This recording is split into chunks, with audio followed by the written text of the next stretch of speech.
Assalamualaikum warahmatullahi wabarakatuh. Hai anak-anak yang cerdas. Selamat datang di channel YouTube Pak Ridwan. Apa kabar nih anak-anak yang cerdas?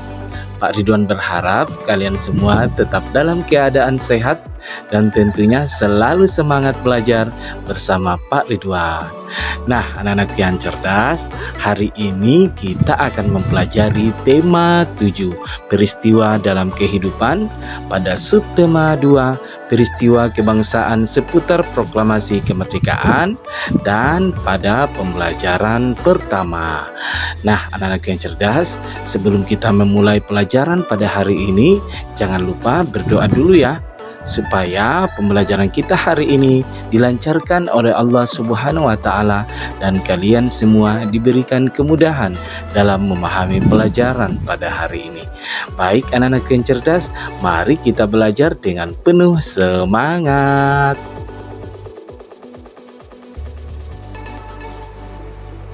Terbentuknya Negara Kesatuan Republik Indonesia tidak hanya cukup dengan pembacaan naskah proklamasi kemerdekaan pada tanggal 17 Agustus 1945. Namun, terbentuknya Negara Kesatuan Republik Indonesia melalui berbagai tahapan dan peristiwa. Tahapan dan peristiwa memperkukuh terbentuknya Negara Kesatuan Republik Indonesia. Saat ini pun, kita masih harus tetap mempertahankan kedaulatan negara. Anak-anak yang cerdas, proklamasi menjadi peristiwa paling bersejarah bagi bangsa Indonesia. Proklamasi menjadi tonggak sejarah berdirinya bangsa Indonesia menjadi negara yang merdeka dan berdaulat. Proklamasi menjadikan bangsa Indonesia terlepas dari penjajahan. Proklamasi juga menjadi awal bagi bangsa Indonesia untuk menentukan nasibnya sendiri. Pada akhir bulan Juli tahun 1945, Jepang menyetujui pemberian kemerdekaan kepada Indonesia pada tanggal 7 September tahun 1945. Namun, pada tanggal 6 dan 9 Agustus tahun 1945, bom atom dijatuhkan sekutu di kota Hiroshima dan Nagasaki. Peristiwa itu mendorong diubahnya tanggal pemberian kemerdekaan Indonesia menjadi 24 Agustus tahun 1945.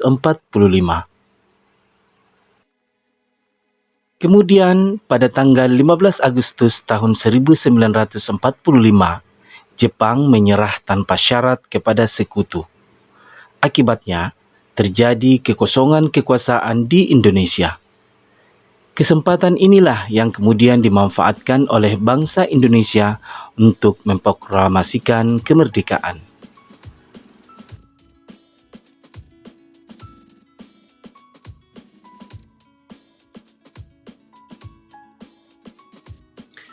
Peristiwa pembacaan teks proklamasi. Pembacaan teks proklamasi kemerdekaan dilaksanakan pada hari Jumat tanggal 17 Agustus tahun 1945. Sejak pagi telah dilakukan persiapan di Rumah Insinyur Soekarno untuk menyambut proklamasi kemerdekaan Indonesia. Banyak tokoh pergerakan nasional beserta rakyat berkumpul di tempat itu. Mereka ingin menyaksikan pembacaan teks proklamasi kemerdekaan Indonesia. Sesuai kesepakatan yang diambil di Rumah Laksamana Maida, para tokoh Indonesia menjelang pukul 10.30 waktu Jawa zaman Jepang atau pukul 10 waktu Indonesia Barat telah berdatangan ke Rumah Insinyur Soekarno. Mereka hadir untuk menjadi saksi pembacaan teks proklamasi kemerdekaan Indonesia. Acara yang disusun dalam upacara di kediaman Insinyur Soekarno itu antara lain sebagai berikut. pembacaan teks proklamasi kemerdekaan Indonesia, pengibaran bendera merah putih, sambutan Wali Kota Suwiryo dan Dr. Muwardi.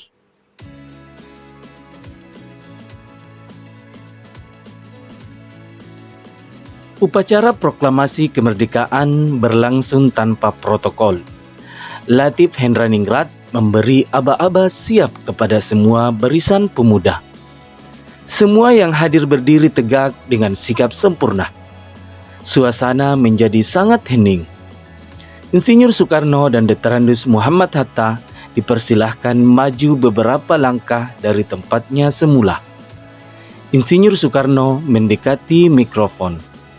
Dengan suaranya yang mantap, Insinyur Soekarno didampingi Dr. Muhammad Hatta membacakan teks proklamasi kemerdekaan Indonesia yang telah diketik oleh Sayuti Melik. Berikut ini teks proklamasi yang diketik oleh Sayuti Melik. Proklamasi. Kami, bangsa Indonesia, dengan ini menyatakan kemerdekaan Indonesia. Hal-hal yang mengenai pemindahan kekuasaan dan lain-lain diselenggarakan dengan cara seksama dan dalam tempo yang sesingkat-singkatnya. Jakarta, hari 17 bulan 8 tahun 1945. Atas nama bangsa Indonesia, Soekarno-Hatta. Nah, demikian tadi bunyi dari teks proklamasi ya, anak-anakku yang cerdas.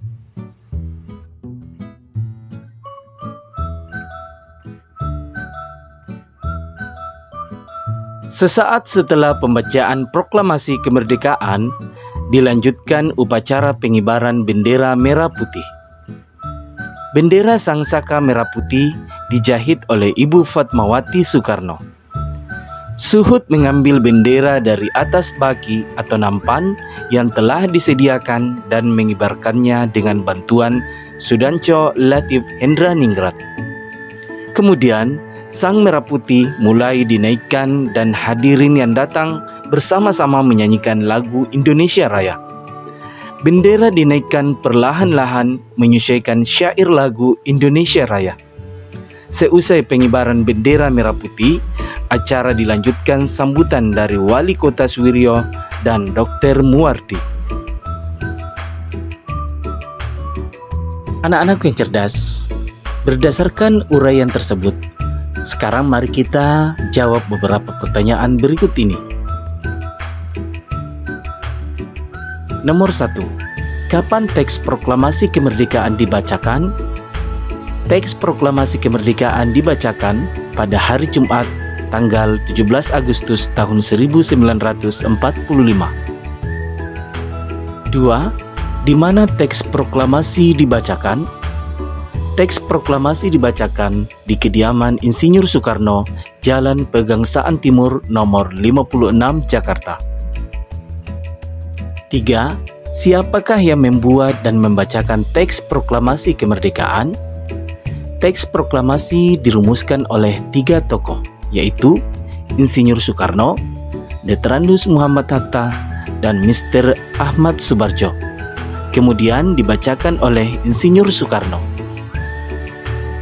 4. Siapa sajakah tokoh yang hadir pada acara pembacaan teks proklamasi? Tokoh yang hadir pada pembacaan teks proklamasi antara lain Insinyur Soekarno, Dr. Muhammad Hatta, Wali Kota Suwiryo, Dr. Muwardi, Mr. A.A. Maramis, Ki Hajar Dewantoro, Sayuti Melik, S. Suhud, Latif Hendraningrat, dan lain-lain. 5. Apa saja susunan acara yang dilakukan pada pembacaan teks proklamasi? Susunan acara yang dilakukan pada pembacaan teks proklamasi antara lain pembacaan teks proklamasi kemerdekaan Indonesia, pengibaran bendera merah putih, dan sambutan Wali Kota Suwiryo dan Dr. Muwardi. Anak-anak yang cerdas, selanjutnya kita akan mempelajari kalor mengubah suhu benda. Kalor didefinisikan sebagai energi panas yang dimiliki oleh benda. Secara umum, Mengetahui adanya kalor yang dimiliki oleh benda dapat dilakukan dengan cara mengukur suhu benda tersebut. Jika suhu benda tinggi, kalor yang dikandung oleh benda juga besar. Sebaliknya, jika suhu benda rendah, kalor yang dikandung oleh benda juga kecil.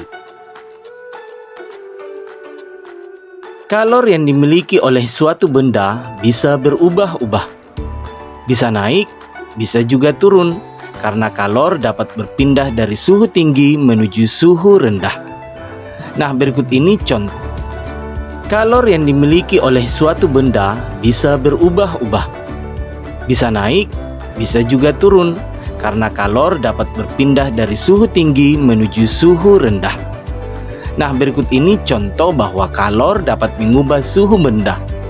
Misalnya, air panas memiliki suhu tinggi, sedangkan air dingin memiliki suhu rendah. Apabila kedua air dicampur, campuran itu akan menghasilkan suhu baru. Suhu rendah akan meningkat karena menerima panas yang bersuhu tinggi. Demikian tadi anak-anak yang cerdas, pembelajaran kita pada tema 7, subtema 2, dan pada pembelajaran pertama. Sampai berjumpa kembali pada video-video pembelajaran selanjutnya. Tetap semangat dan selamat belajar. Wassalamualaikum warahmatullahi wabarakatuh.